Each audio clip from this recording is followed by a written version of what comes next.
மாவட்டத்திட்ட பகைச்சிருக்கேன். அவன் ஈக்காதுன்னு என்ன சொல்லி மாவட்டம் ஒரு வாட்டி வீட்டுல என்ன அசிங்கமா கேட்டாரு.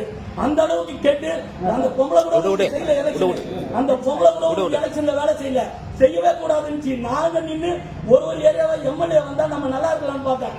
நீங்க ஒண்ணு நாங்க ஒன்னும் சந்தோஷமா வாழ என் குடும்பத்துக்கு ஒண்ணு இதை செய்ய அதை செய்யுன்னு சொல்ல, உங்களுக்கு நல்லது கேட்டதுக்குலாம் நாங்க சொல்லல.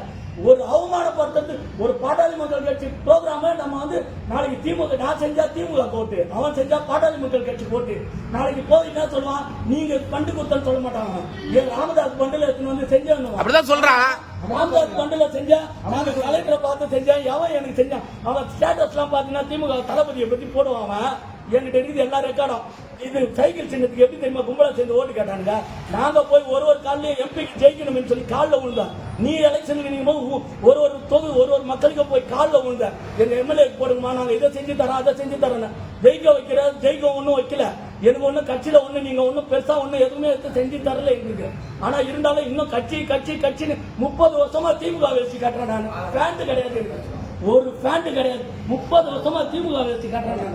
இவ்வளவு கட்டி எனக்கு என்ன பலன்? இந்த அவமானப்படுத்திட்டீங்கல்ல, இனிமேட்டு நான் ஊர் உள்ள எப்படி தலை காட்ட முடியும்? என்னால ஒரு தெருவுக்கு என்னால போக முடியுமா சொல்லுங்க. உங்களுக்கு அந்த பொம்பளை வேணும்னா வச்சுங்க, ஏற்கனவே நாட்டிலே செல்லாடுறீங்க. என் வாட்டில வரதுக்கு நீங்க யார் பஸ்ட்?